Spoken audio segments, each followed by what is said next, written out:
Obrigado. Então, retomando os trabalhos da sessão do dia 15 de outubro, iniciada às 9 horas, vamos seguir com o julgamento do item 105 da pauta. Relatora Andréa Mourão, recorrente MT Transportes ou Mais Tênis, né, conforme consta da pauta. Vamos lá, André. Sim. Presidente, só para pontuar que os itens 105 e 106 são muito semelhantes. O primeiro é a exclusão do Simples Nacional do ano calendário de 2007 e o segundo, exclusão do Simples Federal, também do ano calendário de 2007. E tem aí ainda um item relacionado, só lembrando, que é o número 51 da pauta, que é o auto de infração lançado em decorrência desses dois itens anteriores, que a gente deixou suspenso o julgamento. Vou começar aqui. Ok. Trata-se de recurso voluntário interposto contra o acórdão da DRJ, que manteve a exclusão de ofício da empresa do Simples Nacional por ter sido constatada a prática reiterada de infração à legislação tributária. Eu coloquei aqui no meu voto, eu destaco que, na ocasião, eu fazia parte da composição da turma de julgamento que proferiu a decisão recorrida. Aí, em sua manifestação de conformidade, a recorrente abordou os seguintes pontos. Do despacho, ela alega a nulidade do despacho e do ADE, tendo em vista que eles foram lavrados sem provas, que as provas não constavam dos autos, e os valores de créditos bancários comparados com as receitas, só constavam nos autos um quadro contendo informação sobre os valores de créditos bancários comparadas com as receitas declaradas em DSPJ, DIPJ e DASN. O acórdão analisa as questões levantadas e conclui ter ficado evidenciado nos autos que a contribuinte praticou reiteradamente infração à legislação tributária em virtude de ter omitido rendimentos em meses sucessivos e mantém o auto de exclusão da empresa da sistemática de apuração do Simples Nacional. Transcreva a emenda. Em seu recurso voluntário, apresenta as seguintes razões. Eu resumi aqui. Questiona a validade do ADE, reiterando argumentos já apresentados na impugnação, alega que a DRF de origem não teria juntado aos autos documentação que desse respaldo aos fatos que motivaram a exclusão da empresa do Simples Nacional, que não teria tido conhecimento das acusações, nem teria sido dada ciência da quebra do sigilo bancário, restando configurada a preterição ao direito de defesa. Cita julgados do antigo Conselho de Contribuintes, não transcrevi aqui, que o acórdão da DRJ conteria excessos, omissões e erros que o invalidariam por completo, que deveria ser determinada a nulidade do acórdão por preterição do direito de defesa, por não terem sido enfrentados todos os questionamentos da impugnação, o que teria levado também à inobservância do duplo grau de jurisdição consagrado pelo PAV, que o acórdão limitou-se a discorrer sobre os dispositivos da Lei Complementar número 123, deixando de verificar a subsunção dos fatos ao quanto previsto adjetivamente, que as provas teriam sido obtidas por meio ilícitos, discute a questão do sigilo bancário, cita julgados do antigo Conselho de Contribuintes, que não teria sido configurada a prática reiterada de infração que justificasse a exclusão perpetrada, de modo que o ato deveria ser cancelado. E transcrevo os pedidos formulados. É o relatório. Vamos para o voto. Eu tomo conhecimento do recurso voluntário por ser tempestivo e por preencher os requisitos de admissibilidade. Inicialmente, eu vou tratar da preliminar por cerceamento do direito de defesa. Preliminarmente, a contribuinte questiona a validade do ADE sob a alegação de que a DRF de origem não teria juntado aos autos documentação que desse respaldo aos fatos que motivaram a exclusão da empresa do Simples Nacional, que a exclusão seria decorrente de ato de verdadeiro compadrismo com as fiscais representantes, sem obedecer ao princípio do devido processo legal. Eu destaco aqui alguns trechos. Por seu turno, a representação originária informa como única prova da suposta omissão de receitas um quadro demonstrativo anexo, denominado Valores de Créditos Bancários comparados com as receitas declaradas em DSPJ, DIPJ e DASEM. Com efeito, a recorrente se insurgiu via manifestação de conformidade contra tamanha arbitrariedade jurídica, validade do ato de exclusão sem que haja qualquer prova do suposto ilícito supostamente cometido pela recorrente. Porém, a autoridade julgadora, ao seu talante, fez vista grossa a tais fatos, limitando a ratificar a única prova defeituosa que o fisco havia utilizado para excluir a recorrente do Simples Nacional e Federal. O quadro, conduta reprovável e que deve ser coibida por este Tribunal Administrativo. Julgadores, compulsando, pois, os autos deste processo, constata-se efetivamente que ali não constam as cópias das DSPJ, DIPJ, DASEM, dos extratos bancários, caixa razão, elementos que teriam sido confrontados na fala das fiscais representantes para se chegar ao indigitado quadro demonstrativo que constituiu a prova de omissão. Senhores, o ato não tem motivação. Aí eu passo aqui para a minha análise. No âmbito do processo administrativo fiscal, deve ser declarada a nulidade de atos ou decisões quando estes tiverem sido lavrados ou proferidos por pessoas incompetentes ou quando tiver sido constatada a preterição do direito de defesa nos termos do artigo 59, incisos 1 e 2 do PAF. No caso em análise, a representação fiscal, o ADE e o acórdão da DRJ foram emitidos por pessoas competentes.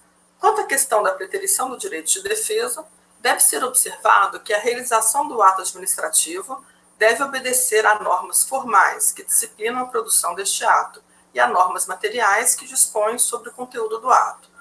O artigo 9º do PAF, transcrito a seguir, contém normas que regem a elaboração dos autos de infração. No caput deste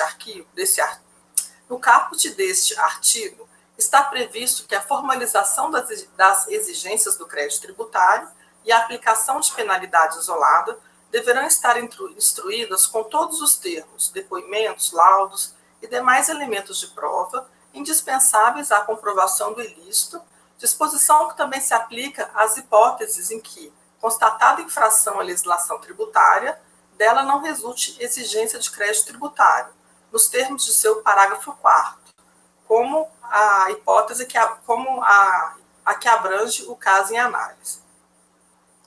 Vou melhorar essa redação. Assim, o ADE tem que estar instruído com toda a documentação probatória que motivou a sua emissão, medida fundamental para a compreensão do lançamento e a verificação da sua regularidade, ensejando o exercício do direito de defesa.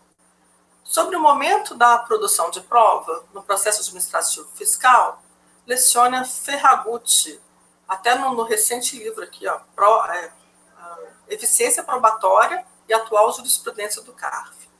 O primeiro aqui. Na fase de fiscalização anterior à litigiosa, o que tem por finalidade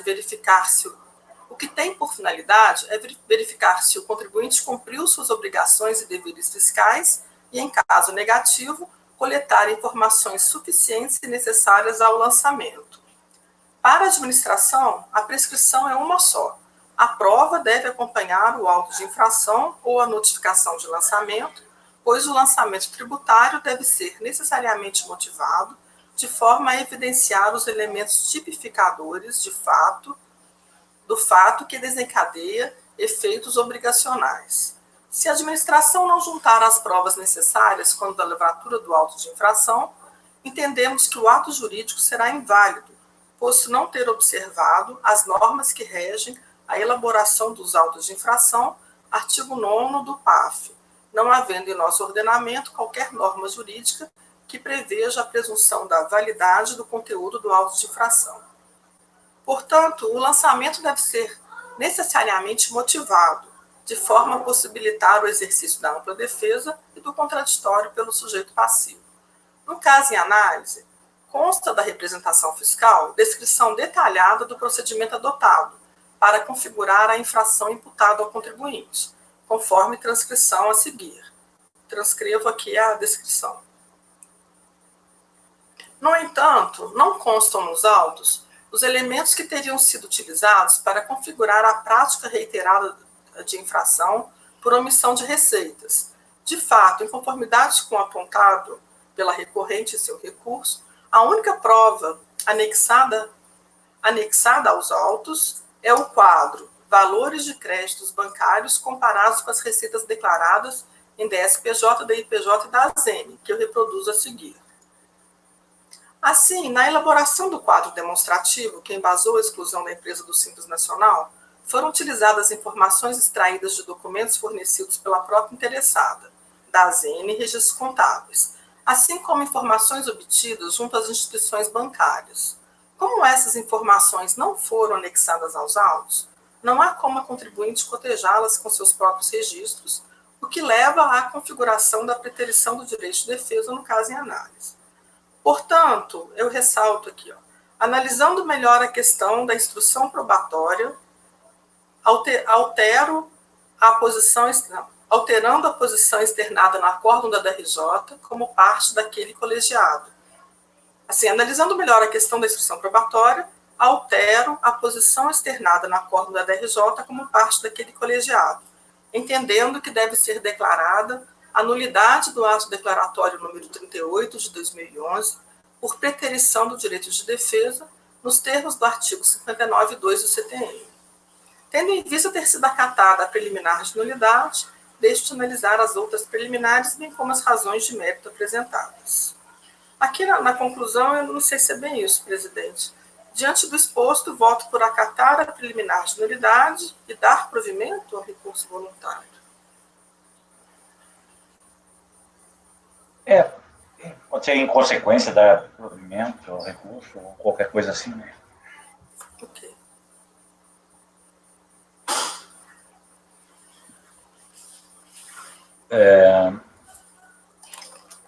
Alguma discussão sobre o voto? Podemos algum questionamento para a relatora?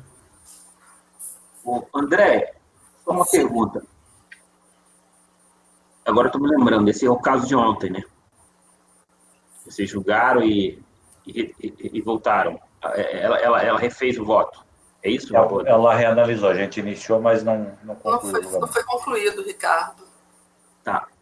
O processo que o auditor fez, no mesmo procedimento fiscal, o auditor encontrou as provas de omissão de receita e não juntou neste processo, mas deixou no processo do auto de infração. Você nem viu onde ele está, não sabe onde ele está. Nesses autos não estão. Essas provas existem. São 3 processos que eu vou relatar do mesmo contribuinte sobre a mesma matéria. Assim, no mesmo período, na verdade. 2 de exclusão do Simples, porque é o ano calendário 2007, então tem o Simples Nacional e o Simples Federal. E a exclusão do Simples, né, tanto nacional como federal, deu ensejo ao auto de infração. Essas provas, elas são do mesmo ano calendário.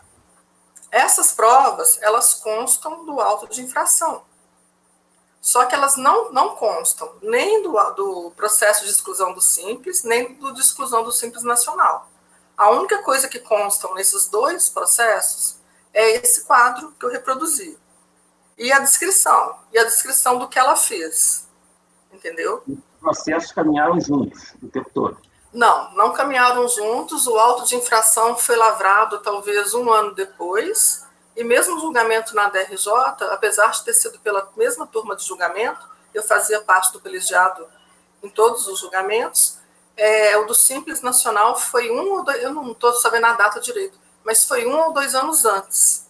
Tanto que no auto de infração, em relação à matéria, a contribuinte alega essa questão da concomitância, que ela fala que o auto de infração não poderia ter sido lavrado, enquanto, assim, não vou nem entrar nisso, mas ela aponta isso, enquanto não tivesse a decisão definitiva da exclusão do Simples, falando de modo genérico. Né?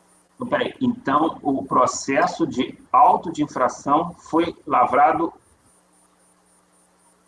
antes da... Não, antes de ter a decisão definitiva sobre a exclusão do Simples. Não, primeiro ele fez a exclusão do simples. Sim, exatamente. Tem provas constituídas no processo. No processo não tem. E não tinha ainda constituído outro processo. Não. Tá, obrigado.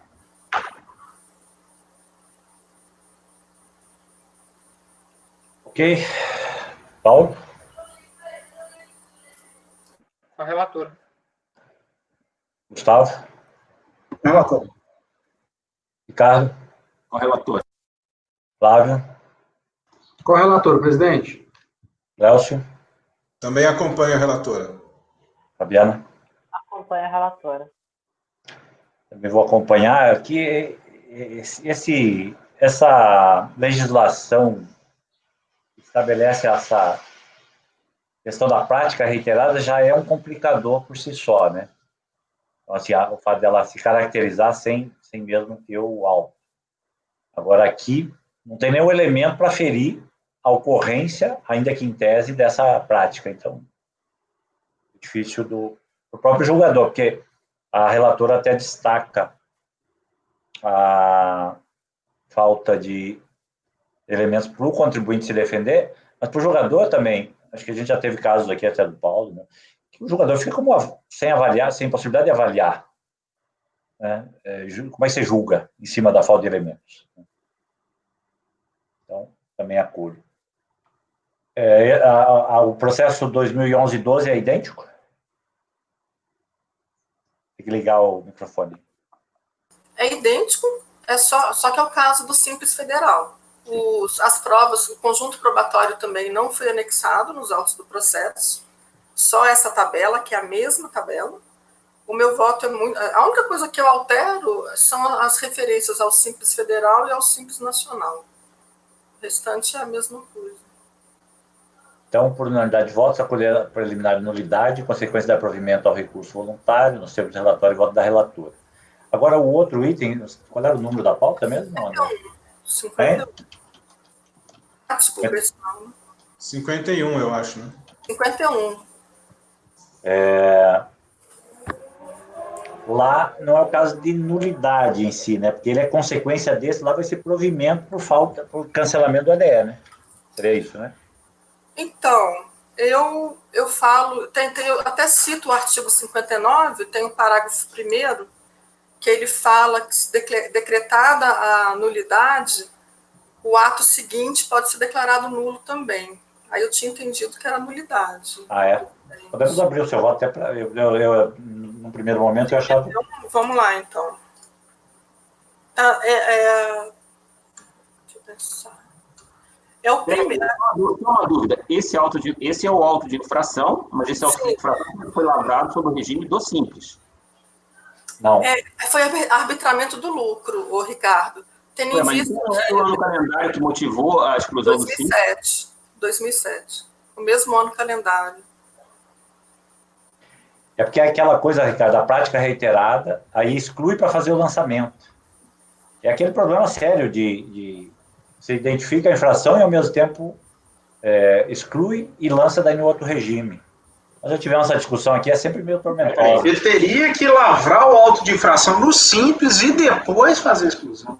É isso. E ele não fez isso?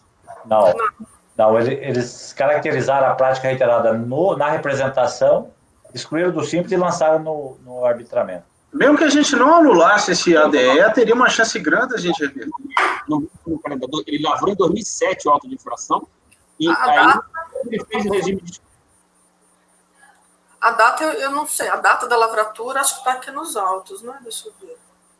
Não é lavrar. Eu perguntei assim, o ano calendário do lançamento é 2007 também. É isso? Sim, exatamente. A questão é essa. Tá errado. Ele... Ok? É que essa questão da prática reiterada, a lei realmente não estabelece assim, uma pré-condição ou a constituição do prédio, mas... eu não tenho esse entendimento de que tem que lavrar a auto-infração para caracterizar a prática reiterada. Entretanto, o que ele tinha que fazer era lançar no regime que estava vigente. Em 2007, só a partir daí ele mudar o regime, se fosse o caso de fazer outro lançamento. A sequência fática aqui foi essa que a relatora... Então, eu vou, aqui no início do relatório, se me permite, presidente, talvez eu só relate aqui a situação fática e passe para o voto, que está bem configurado, né? Tá. Trata-se de recurso voluntário interposto em face do acórdão da DRJ Brasília, de 2014. O crédito tributário se refere à exigência do imposto sobre a renda da pessoa jurídica e reflexos devidos no ano calendário 2007, após o contribuinte ter sido excluído do Simples, processo de final 2011-12, e do Simples Nacional, processo de final 2011-78. O lançamento foi efetuado com base no lucro arbitrado. Só eu destaco aqui, tem aqui o quadro com o total do crédito tributário constituído, só que a DRJ, ela exonerou o crédito tributário relativo ao PIS e ao COFINS, porque eles foram lançados trimestralmente e o fato gerador é mensal. Aí eu posso passar para o voto, presidente?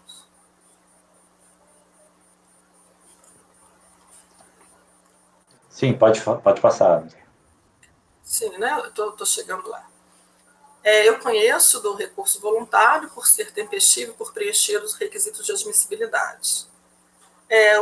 Preliminar, nulidade decorrente de ato anterior. Os presentes autos de infração originaram-se da exclusão da empresa do Simples e do Simples Nacional. A matéria relacionada à exclusão da empresa do Simples e do Simples Nacional foi objeto de julgamento, nesta mesma sessão de julgamento, por esta relatora. Como resultado, foi declarada a nulidade dos ADS que ensejaram a exclusão da empresa destes regimes de tributação diferenciados, tendo em vista ter sido configurada preterição do direito de defesa por insuficiência probatória, nos termos dos acórdãos tais e tais. Nos termos do parágrafo 1º do artigo 59 do PAF, a nulidade de qualquer ato prejudica os posteriores que dele diretamente sejam consequência. Eu reproduzo aqui o dispositivo. Dessa forma, configurada a nulidade dos ADE, que deram origem à exclusão da empresa do Simples e do Simples Nacional, não se confirma a ocorrência que deu origem à presente autuação, de modo que também deve ser declarada a nulidade dos autos de infração objetos dos presentes autos. É isso. Diante do exposto, voto por declarar a nulidade dos autos de infração e, consequentemente, dar provimento ao recurso voluntário. Eu não sei se seria o caso de não se confirma a ocorrência, não sei o que você está querendo dizer, seria a ocorrência e a exclusão. A omissão decorrente de...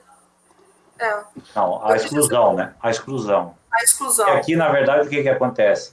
Com o cancelamento do ADE, o lançamento passa a ser feito em regime errado, né? Aí, como diz o Ricardo, teria que ser feito pelo Simples e não pelo arbitramento, né? Se ela está no Simples, o regime de apuração está incorreto, né? Talvez seja o caso de acrescentar isso. Sim, eu acrescento. Obrigada. Eu acho que é em subsistência, né? Não seria nulidade aí, não sei. Existência dos fatos... Cara, mas o parágrafo primeiro do decreto 7235 aí é muito claro. Esse ato é diretamente decorrente da exclusão da empresa do Simples. Mas a gente a premissa de nós termos afastado a exclusão do Simples é que os processos são diferentes, distintos. Aí você vai agora e utiliza a questão da nulidade de atos administrativos distintos. É verdade, porque o ato é outro, né? É outro processo. Entendi. Eu acho que é lançamento em bases incorretas, não é isso, Ricardo? Aí você pode sustentar até erro na identificação da matéria tributável. Eu cheguei a escrever Eu acho que não, gente, porque assim, quando o lançamento foi feito, ele estava correto, o contribuinte foi excluído do Simples, ele tinha que lançar dessa forma, então não houve erro no lançamento. A questão é que, com a decretação da nulidade, aí sim, o lançamento se torna equivocado.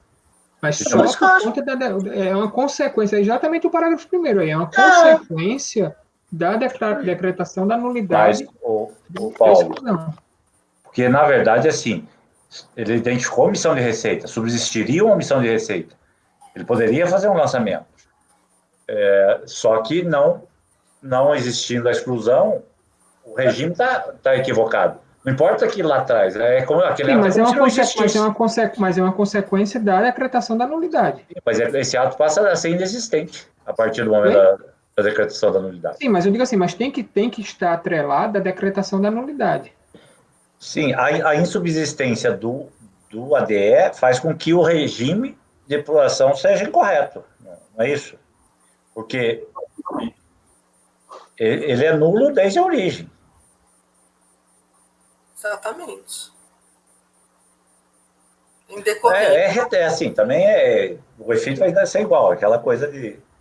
Eu até analisei, eu cheguei a analisar no mérito, mas como foi decretado a nulidade, eu entendi que é só isso mesmo. Talvez seja o caso de cancelar o auto de infração em função da decretação de nulidade do ADE, o que é nulo é o ADE.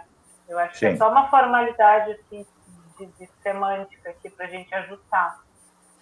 Então, decreta o cancelamento do auto de infração? É isso? É cancelar a atuação por insubsistência do ADE, que foi declarado nulo. Dos ADEs, né, no caso. Mas dá provimento, então. Dá provimento. Esse aqui seria dar provimento.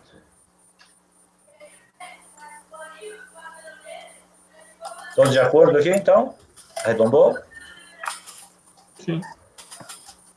Então, item 51, em função dessa declaração de nulidade dos ADS, o colegiado também, por unanimidade, decide dar provimento ao recurso. Ele vai ser registrado que ele foi julgado às 14 horas ou às 9 horas? Porque a gente... Eu até tinha posto na sessão inicial das 14, mas pode ser às 9. O que importa é que o que vai sair no acordo essa data, né? Dia 15. Barbeiragem, essa autuação aqui. Grande.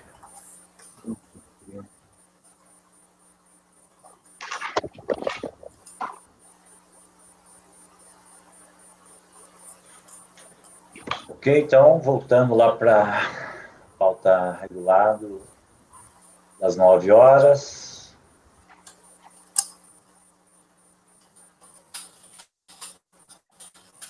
Item 107, MCC Empreendimentos Imobiliários, relator Paulo Henrique.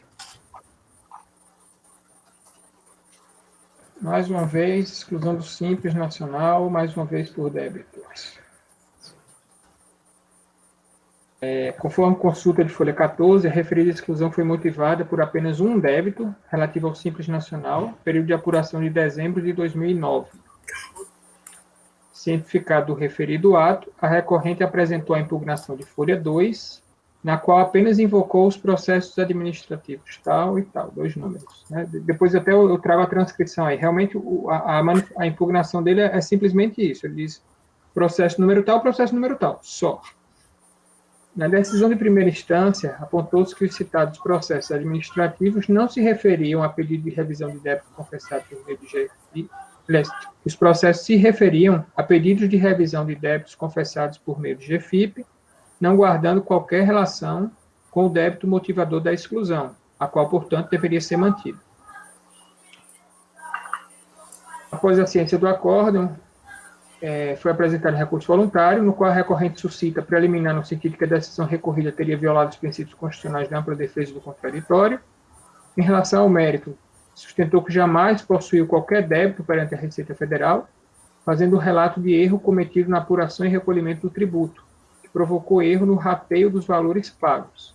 Na verdade, possuiria crédito decorrente de valor recolhido a maior que o devido. Isso é aquele famoso samba do crioulo doido. Os recursos não falam nada com nada. E aí eu vou ter que ler porque fazer a delimitação aí, tá? Da admissibilidade. Embora o cabeçalho da peça... Tinha mais uma questão aí. Embora o cabeçalho da peça recursal dê a entender que a mesma é apresentada em nome do responsável legal pela pessoa jurídica excluída, o que levaria à impossibilidade de conhecimento do recurso por ausência de legitimidade recursal do referido responsável para defender em seu nome os direitos desta, no seu final, as subscrições em nome da pessoa jurídica e do responsável em questão. de modo que considere suprido o referido vício em atenção ao princípio de formalismo moderado que informa o processo administrativo fiscal, tá? A matéria da competência ocorre que, como relatado, as matérias tratadas no recurso voluntário se dissociam completamente do que é abordado na impugnação. E aí eu falo a questão da preclusão consumativa, mais uma vez. No caso dos autos, a suposta nulidade da decisão de primeira instância é matéria de ordem pública, que obviamente não poderia ter sido apresentada na impugnação, já que relativamente ao processual posterior, pelo que deve ser conhecido. Diferentemente, a alegação relativa ao suposto erro cometido na apuração e recolhimento do tributo não pode ser incluída nas exceções acima tratadas, de modo que deveria ter sido apresentada desde a impugnação para que pudesse ser apreciada no julgamento do recurso voluntário. O recurso é tempestivo, preenche requisito de admissibilidade, ele toma conhecimento apenas em relação à alegação de nulidade da decisão de primeira instância.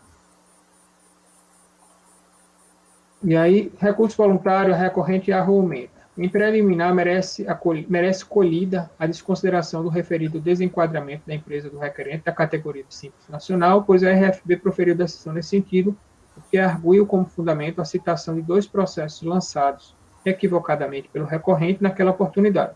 Assim, entendemos que não deve prosperar tal situação, pois assim agindo a RFB estaria ferindo os consagrados princípios constitucionais de ampla defesa do contraditório. E aí eu invoco o artigo 59.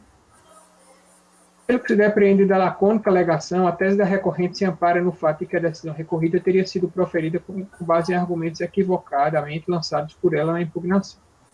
Espero, porém, que nem de longe merece acolhida a citada preliminar na medida em que os julgadores se debruçaram sobre a única alegação apresentada pela recorrente na peça impugnatória. Como se observa no excerto a seguir, na impugnação, toda a defesa da recorrente se limitou à menção ao número de 2 processos administrativos. Na decisão recorrida, os julgadores administrativos examinaram o teor dos referidos processos e constataram sua total desconexão em relação aos débitos que motivaram a exclusão da recorrente do Simples Nacional. Trata-se, portanto, foram asseguradas à recorrente as mencionadas garantias do contraditório de ampla defesa, na medida em que pôde apresentar impugnação à declaratória de exclusão e a peça de defesa foi examinada diligentemente pela autoridade julgadora competente. O fato de a recorrente supostamente haver se equivocado em relação aos argumentos apresentados na impugnação não implica em qualquer nulidade da decisão recorrida. Do débito que motivou. Em relação aos documentos apresentados juntamente com o recurso voluntário, não há qualquer prova da inexistência ou tempestiva regularidade do débito que motivou a exclusão da recorrente.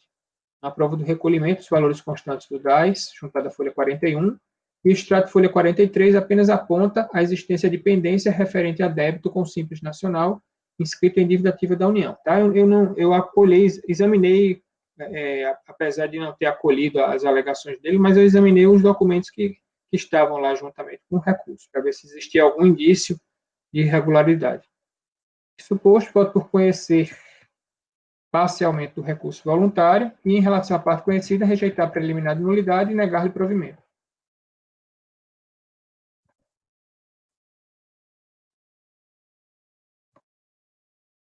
Ok, relator negando provimento, totalmente mal se defendeu, né? Alguém diverge? Unanimidade, então? Então, por unanimidade de votos, conhecer parcialmente do recurso e, na parte conhecida, negar o provimento nos termos do voto do relator, no item 107.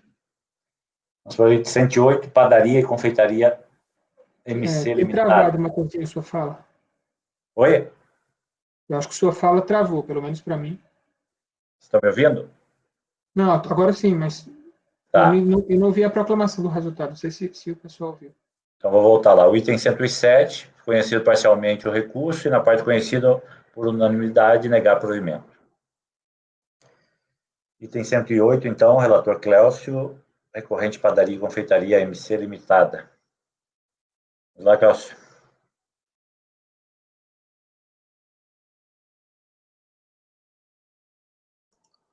Esse caso aqui também é de exclusão do Simples.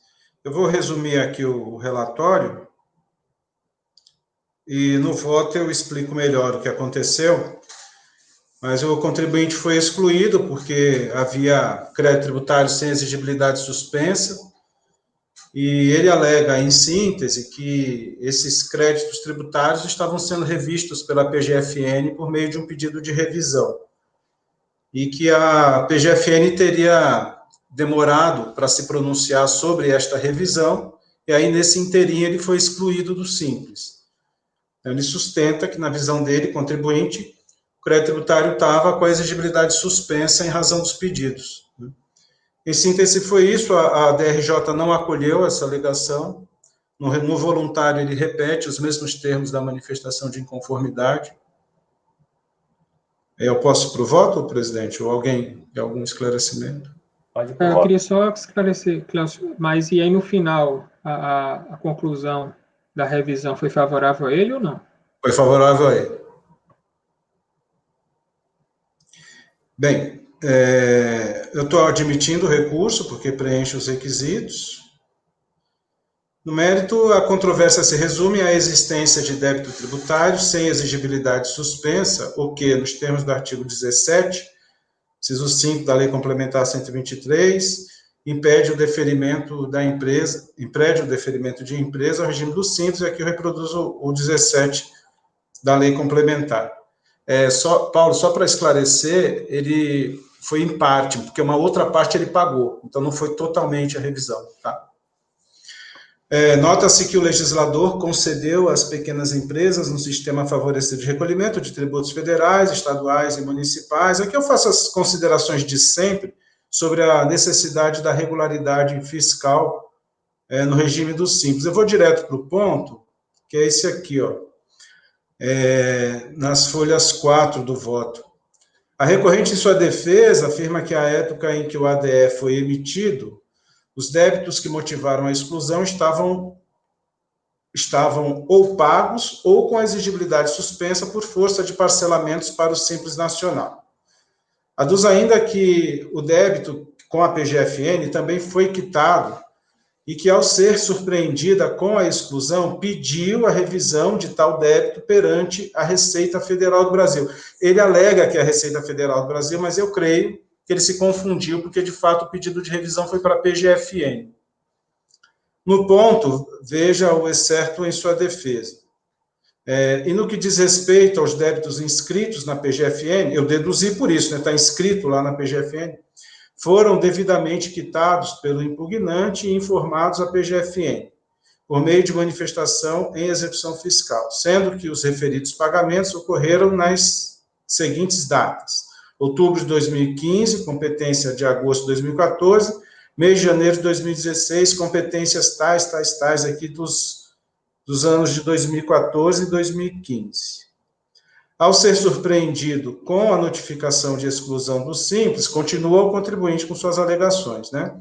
O impugnante procurou a Receita Federal para verificar sua situação junto àquele órgão, sendo que, naquela oportunidade, requereu a revisão e extinção dos débitos inscritos na dívida ativa da União. Nesse contexto, verifica-se que os fatos que ensejaram a exclusão da impugnante do Simples Nacional já não mais subsistem, uma vez que os débitos já foram quitados e parcelados, sendo relevante destacar que o parcelamento de débitos fiscais suspende a exigibilidade dos mesmos.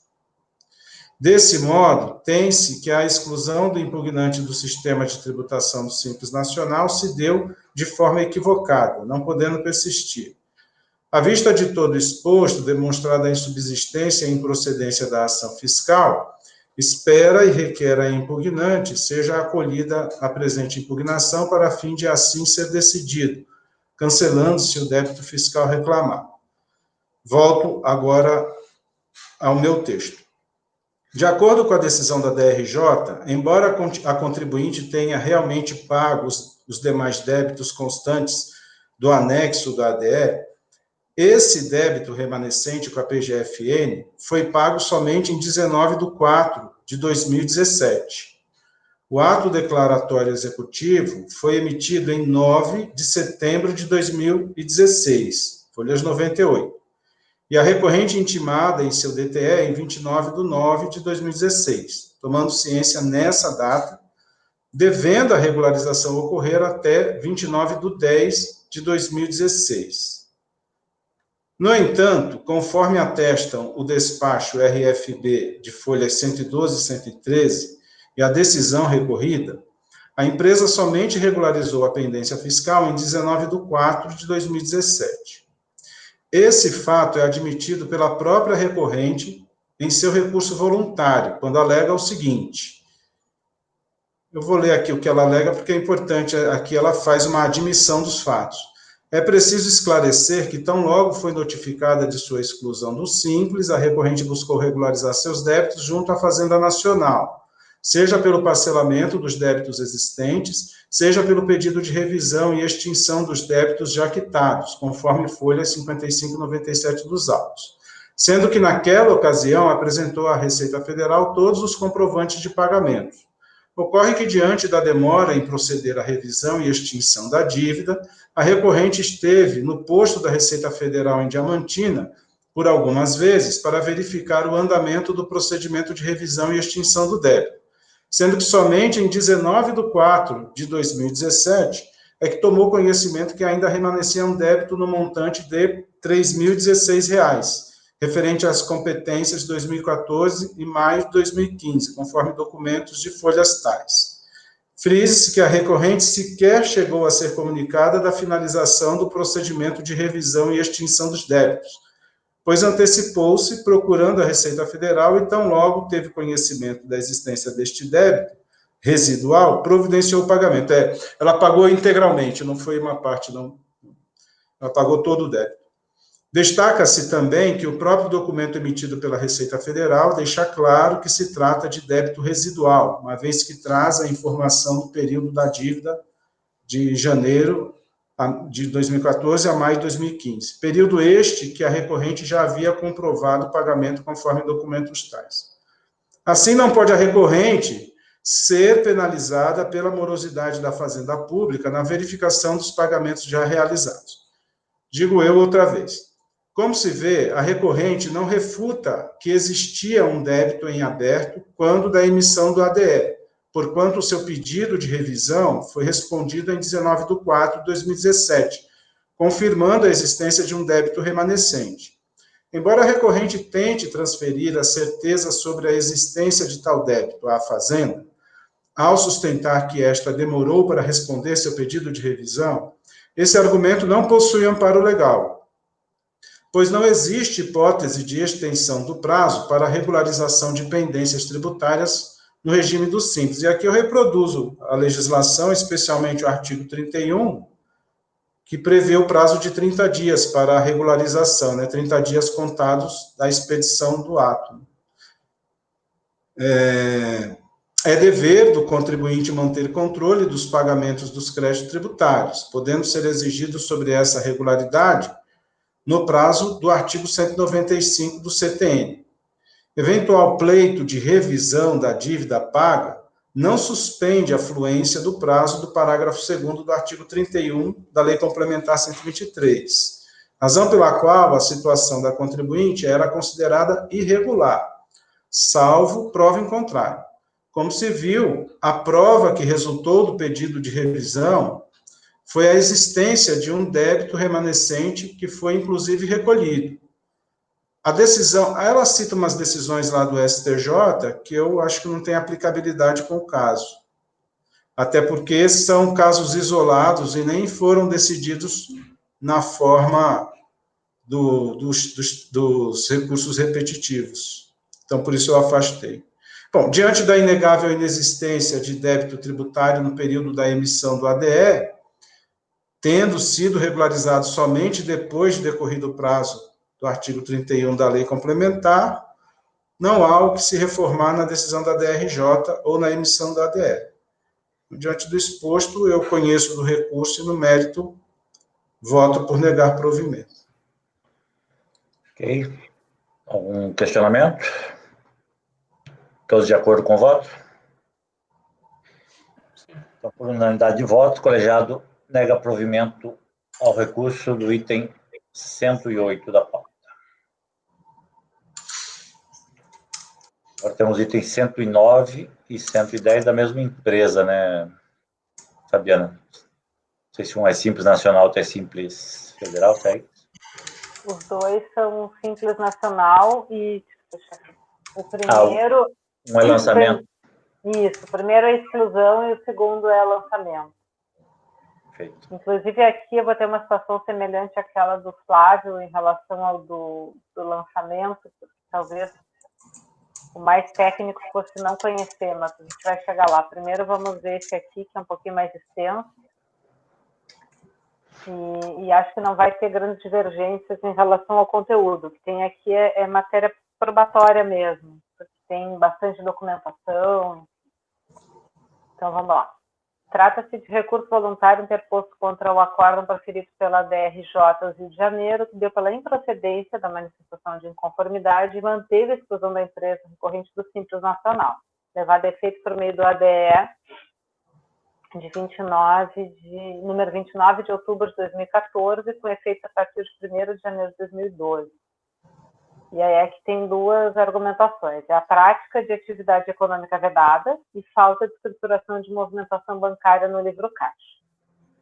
A constatação das alegadas violações às disposições da Lei Complementar 123 são oriundas de representação fiscal constante as folhas 2 a 7, onde foi assentado em suma aqui. Eu vou tentar resumir aqui. Em vários contratos apresentados pela empresa e anexados aos autos, podemos observar nesse objeto que trata-se de prestação de serviço de recepção, controle e fiscalização de portaria e edifícios, prestados por funcionários da empresa, que realizam serviços contínuos nas dependências do contratante em caráter não eventual. Além dos contratos, podemos identificar em diversas notas fiscais de prestação de serviços, através de informações no campo de discriminação de serviços, diversos serviços de portaria, zeladoria, recepção, que corroboram o entendimento acima descrito, que trata de prestação de serviços sob seção de mão de obra. No caso da movimentação financeira, podemos identificar que a empresa possui conta em instituição financeira, através de pesquisa junto ao sistema informatizado da Receita, mas não apresentou essa movimentação registrada em sua contabilidade em 2012. Mesmo no balancete apresentado, não existe em seu ativo nenhuma conta referente a bancos, existindo somente a conta caixa. Aí aqui eu mostro a documentação que foi acostada, compondo o anexo 1, e passa o item seguinte ali. Foi apresentada a manifestação de inconformidade, eu indico as folhas, onde a empresa interessada defendeu os seguintes argumentos, e aqui eu vou resumir. Que haveria nulidade do processo em função da consulta da Receita ao sistema dossiê integrado. Ele entende que isso haveria violação ao sigilo bancário e ao princípio do devido processo legal. Que haveria regularidade de seus registros em livro caixa, comprovados pelos balancetes de 2012. Que não estaria obrigado a escriturar suas movimentações bancárias no livro caixa, pois não haveria na Lei Complementar 123 qualquer dispositivo nesse sentido. Que as atividades de vigilância, limpeza e conservação não teriam sido realizadas com cessão de mão de obra, o que afastaria a vedação legal, que está lá no artigo 17, inciso 12, da Lei Complementar 123. E, por fim, que esses serviços de zeladoria, segundo entende a recorrente, lá na manifestação de conformidade, seriam equivalentes à conservação, enquanto portaria e recepção seriam equiparáveis à vigilância, de modo que todos os serviços de execução estariam acobertados pelo artigo 18, parágrafo 5º-C, inciso 6 da Lei Complementar 123. O acórdão, que está as folhas 965 a 971, afastou as alegações de nulidade porque a empresa conseguiu se defender amplamente, e porquanto uma simples consulta ao sistema informatizado da Receita, dossiê integrado, prescinde de autorização judicial, que é a obrigação da empresa o registro de movimentação bancária, o qual deve ser apresentado quando intimada para tanto. No mérito, em relação à cessão de mão de obra, o acórdão assentou que o serviço de atendimento à portaria são, sim, típicos casos de cessão de mão de obra, circunstância comprovada pela documentação acostada pela empresa e que afasta a tributação pelo SIM. E aí, quanto às movimentações bancárias, aqui o acórdão consignou que a manifestante não contesta o fato de que não apresentou os registros, seja em livro caixa, seja em diário razão, de sua movimentação bancária. Apenas tenta fazer crer que a mera apresentação do balancete de 2002 seria tal falta. O que não é possível porque contraria o disposto na legislação que ele havia transcrito. Por fim, afirmou-se na decisão recorrida a impossibilidade de estabelecer a analogia pretendida pela manifestante de equiparar o serviço de zeladoria com o de conservação e do conceito de serviço de portaria e recepção com o de vigilância, e aqui ele invoca uma solução de divergência da COSIT de 2014. Foi apresentado recurso voluntário, onde a recorrente basicamente reitera os argumentos apresentados na manifestação de inconformidade. Ao final, pede seja intimada para realizar a sustentação oral, provimento do recurso e que as intimações sejam expedidas em nome do procurador.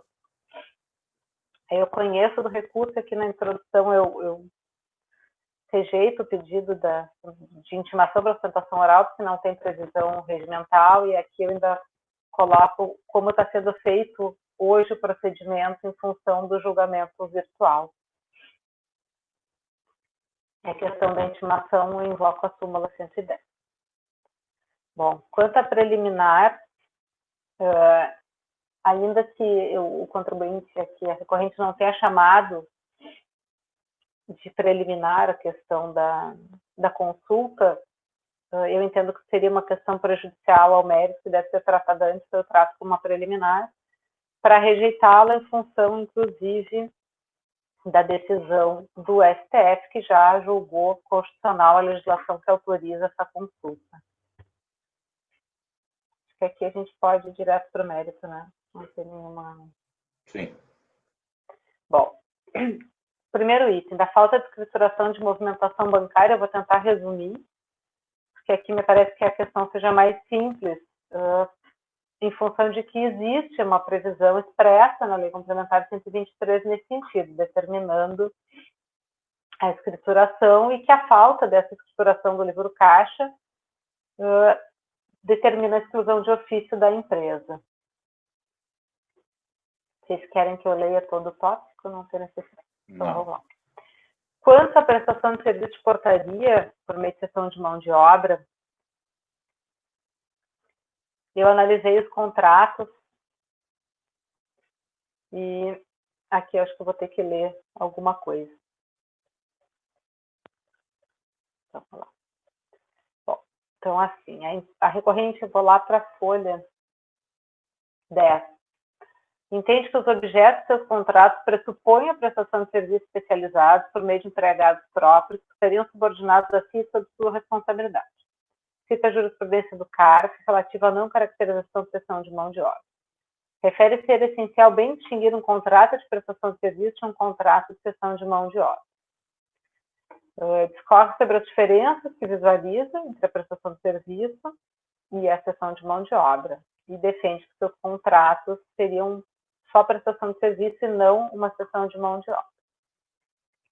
E aí acho que eu vou ter que pular lá para outra página para a gente analisar exatamente o que tem nos autos.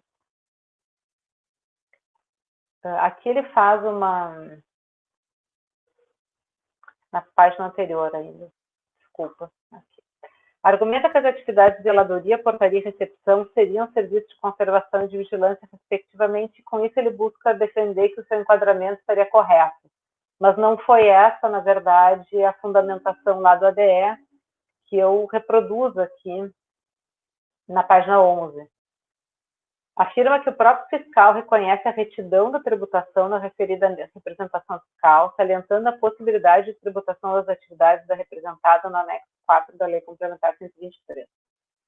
E aqui eu destaquei. É importante salientar que essa ressalva foi feita unicamente para demonstrar que o motivo da exclusão da recorrente do Simples Nacional não foi a prestação de serviço de conservação e limpeza, mas de portaria, atividade vedada expressamente. E aí aqui eu reproduzi com destaques meus em amarelo.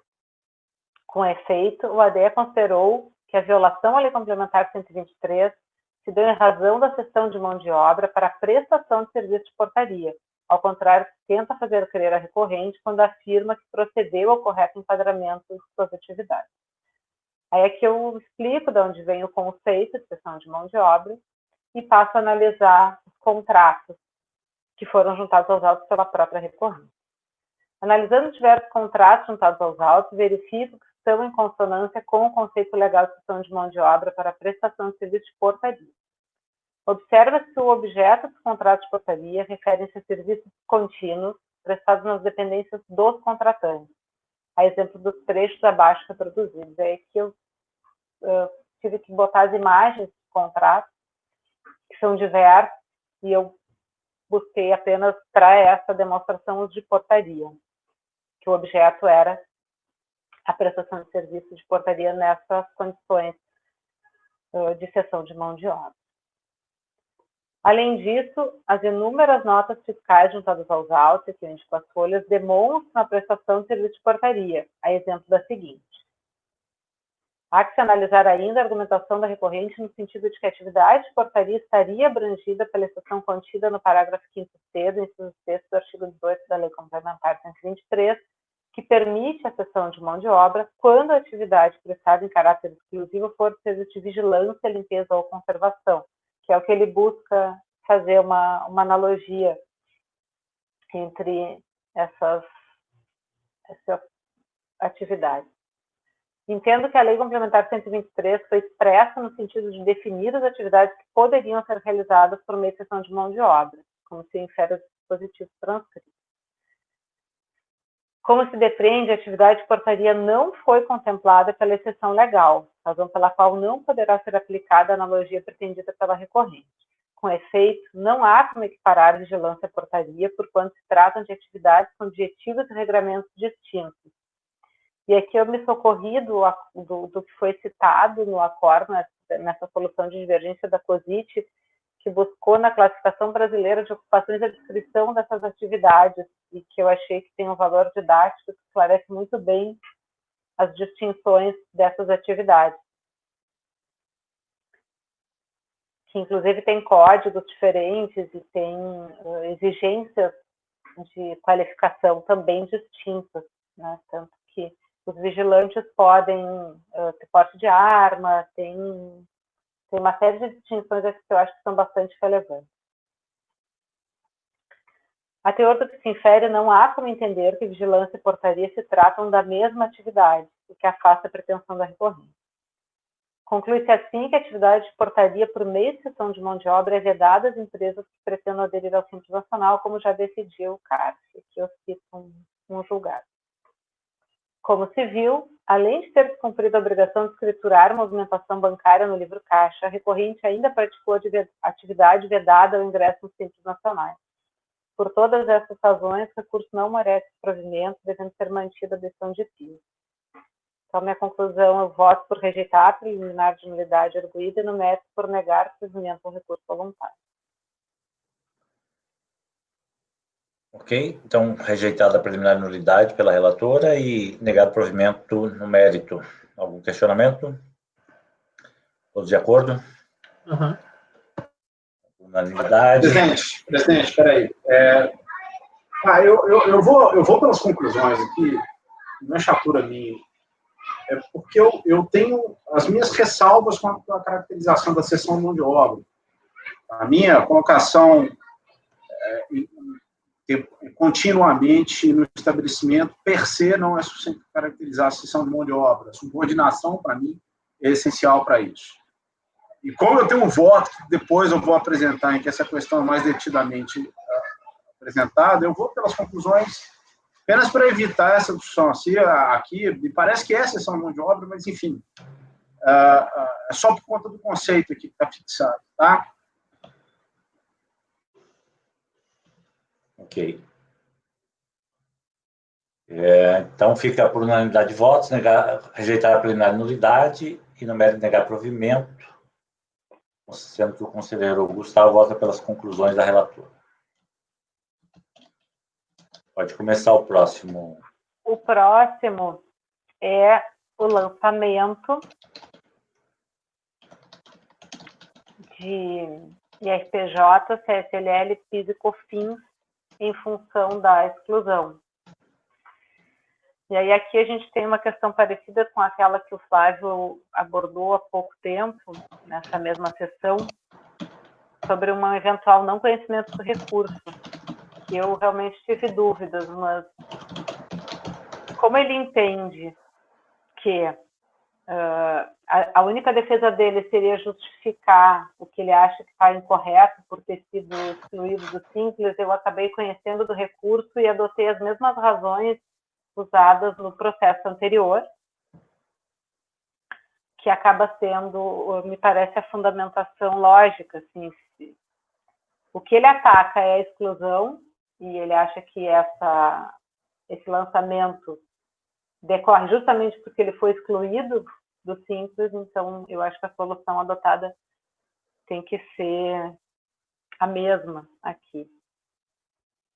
Não sei se querem que eu faça a leitura. Fabiana, essas questões que ele traz na impugnação aí sobre Selic, essa coisa de compensação de valores pagos, isso daí ele repete ou não? Deixa eu ver aqui. Porque isso daí já seria um fundamento para conhecer, pelo menos parcialmente, né, do recurso. Não, eu conheci do recurso. Uhum. Não, eu sei, eu digo dentro dessa lógica. Eu enfrentei a questão da multa e dos juros, e isso também tinha essa argumentação. E reproduzi a decisão da RJ quanto ao ponto. Eu posso ler aqui a parte inicial em que eu justifico aqui o que eu entendo? Eu só tenho mais uma observação. Como a matéria, eu acho que essa matéria não é própria desse processo. Acho até que se pode replicá-la, né, replicar a decisão, mas como citação do quanto decidido no outro. Entendeu? Você abre um parágrafo e diz, essa matéria é pertinente ao processo. Sim, e nos termos em que foi proferido. Aí você traz para dentro como uma citação do seu voto. Eu acho que foi o que eu tentei fazer. Eu não sei se eu posso ler essa parte inicial e acho que isso fica esclarecido aqui do mérito. Bom, o que você ia falar, Gustavo? Não, na minha opinião, era só, acho que o Fabiano não precisava transcrever novamente. Podia citar emenda, olha, a questão de mérito com relação à exclusão foi decidida nos autos do processo tal, e depois... Essa sessão mesmo. Mas repetir, deixar um acordo grande feito, acho que... Tá, então eu vou... Você faz referência ao acórdão, né, que já vai ter número, processo, julgar na mesma sessão. Pode citar emenda se quiser. Tá. Eu vou só ler para vocês a justificativa para isso. E aí eu não reproduzo todos os argumentos. Depois de conhecer o recurso e afastar ali aqueles pedidos de sustentação oral e intimação do procurador, eu escrevi o seguinte. Inicialmente, cabe esclarecer que no processo final 18, relativo à exclusão da recorrente do Simples Nacional, igualmente de minha relatoria, decidi pela manutenção da decisão que a excluiu do regime de tributação em questão. Assim, ainda que o recurso não tenha enfrentado os fundamentos dos lançamentos tributários em que se baseia a cobrança dos créditos tributários, esta decorre da exclusão da recorrente do Simples, ocasião em que aderiu à tributação pelo lucro presumido. Tendo em vista que a recorrente entende que a exclusão foi indevida, atacou apenas os fundamentos do ADE, o que, no seu entendimento, afastaria a presente cobrança. Considerando essa situação, em que a exação ora combatida decorre diretamente da exclusão da recorrente do Simples Nacional, e que as razões recursais aqui apresentadas são idênticas àquelas aventadas no processo mencionado, o resultado lá proferido deve ser aqui mencionado, e seus fundamentos reproduzidos como passa a fazer. Então, eu acho que só vou até o mencionado. Isso. Você pode até daí citar, né? Foi proferido o acordo tal nessa sessão, conforme ementa. E tem que deixar claro que essa discussão não é pertinente, porque acontece muitas vezes de serem julgados separadamente. Então, senão nós vamos ter que ficar enfrentando em outros processos, de repente, de... Sim, como esse era meu e eu sabia que eles seriam julgados na sequência, tá? E aí isso aqui eu vou tirar. Okay. Mas tem essa parte final, que é que o Paulo já afastou, né? Exatamente. Aí aqui eu vou, então, manter esse tópico da multa e dos juros. O Paulo estava em dúvida se tinha questionado ou não tinha visto que ela tinha abordado? Não, eu estava perguntando a ela se tinha, porque ela colocou lá que tinha ficado, ela falou, né, que tinha ficado em dúvida se conhecia ou não o recurso. Aí o que eu estava trazendo é só assim, isso daí já seria suficiente para conhecer parcialmente, né? Sim. E aí aqui, quanto a multa e juros, eu reproduzi nos termos do artigo 57, parágrafo 3º do regimento, as razões da DRJ. E neguei provimento. Ok, todos de acordo aqui?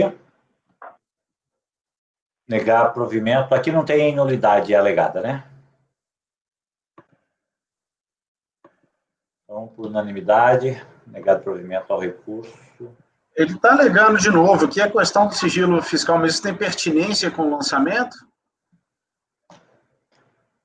Ah, bom. Não, ele usou as mesmas ele usou as mesmas razões que ele usou no outro recurso, porque como ele entende que a exclusão foi indevida, ele acha que ele tem que se defender. A quebra do sigilo teria a ver com a exclusão só, com o lançamento não, porque o lançamento não foi feito com base em informação bancária, né? Não, o lançamento foi feito com base na adesão dele ao lucro presumido, tem documento indicado, mas o fundamento dele é todo em cima do ADE, que ele acha que foi indevida a exclusão. Perfeito. Então, vamos ao último da pauta da manhã. Silésia Vídeo, relator Gustavo, item 111 da pauta.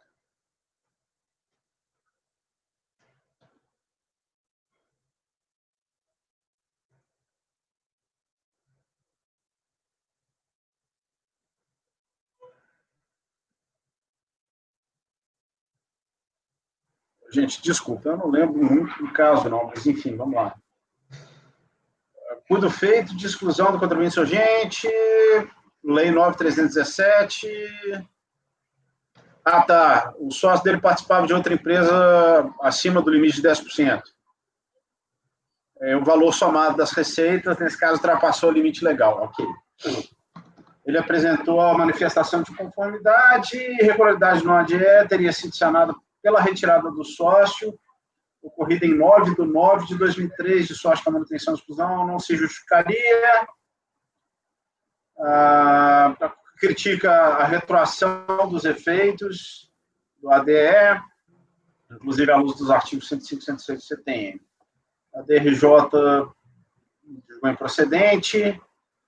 No recurso voluntário, ele insiste no argumento de querer promover a regularização, e em contraponto ao exposto no acordo recorrido, que a redação do artigo 15 da Lei 9.317 aplicável ao caso, que trataria dos efeitos da exclusão, seria aquela anterior à edição da MP 2158, já que esta MP, pelo que afirma, teria perdido sua eficácia e não mais vigente quando a época da aprovação da DEC.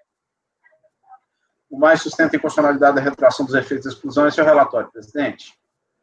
Pode ir para o voto. Pode ir? Ok. Vale destacar o insurgente ter promovido a exclusão do senhor Eduardo Barros Sask, seu 4 societário, logo após a cientificação do ADE, ocorrido no final de agosto de 2003, não permite a reinclusão da empresa no regime simplificado no curso daquele mesmo exercício, feito, como bem lembrado pela turma qual, a opção pela sistemática do Simples é válida para todo ano, sendo que no caso de a situação excludente perdurou durante os anos de 2001 a 2003. Nesse caso, cabe trazer a colação os preceitos do artigo 8º, parágrafo 2º da citada lei, cujo eu reproduzo. A mínima de previsão legal que autoriza a reinclusão de uma empresa previamente excluída do Simples, a única possibilidade validamente estabelecida seria, no caso, a formalização da opção pela empresa na data em que promover a retirada do sócio de seus quadros, mas com efeitos observáveis apenas a partir de janeiro de 2004. No que tange a redação do artigo 15, consoante se extrai lá, retirada do ciclo planal, todas as modificações da são expressamente descritas. A alegação da recorrente neste ponto de que a MP teria perdido a sua eficácia inadvertidamente despropositada. Citada MP, diga se sofreu diversas... ele fala que ela tinha perdido, a MP 2158 tinha perdido a eficácia, mas ela foi editada antes da emenda constitucional, 32. Então, ela está válida, inclusive, até hoje. Assim, a disposição legal vigente à época dos fatos aqui tratados era aquela transcrita acima, ficção dispôs dos efeitos de exclusão, na hipótese do inciso 9 do artigo 9 da Lei 9.317, no mês subsequente ao que incorrida a situação excludente, tal como proposto pelo ADE. E mais a mais, o ADE não tem natureza... E aqui, gente, eu vou, já para refutar o argumento de inconstitucionalidade, de impossibilidade de retroação, eu falo que o ADE não tem caráter constitutivo, ele é declaratório, e no mais eu cito decisão do Superior Tribunal de Justiça que crava essa natureza em relação à 9.317 e que esse julgado é de observância obrigatória, já que feito sob o rito 543C do antigo CPC. E concluo, o órgão máximo competente para análise e defesa do interesse positivo da legislação federal e constitucional deixou claro não só a validade da norma descrita por prescrição legal contida no artigo 15 da norma 317, como afirmou textualmente a natureza meramente declaratória do ADE, nada a prover, tanto exposto, voto por negar provimento ao recurso voluntário. Ok, relator negando provimento, algum questionamento?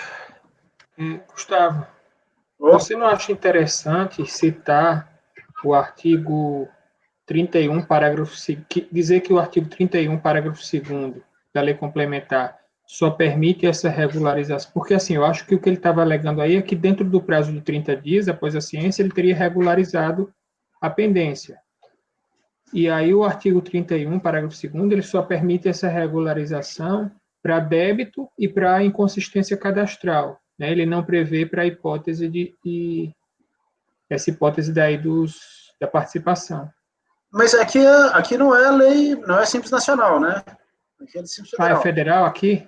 Desculpa. Mas lá não tem esse... Lá acho que não tinha essa previsão, né? Eu acho que não. Não tinha. Ok? Todos de acordo? Então, por unanimidade de votos, negar provimento ao recurso voluntário do item 111 da pauta das 9 horas da manhã, do dia 15 de outubro. Peço ao apoio para interromper a gravação para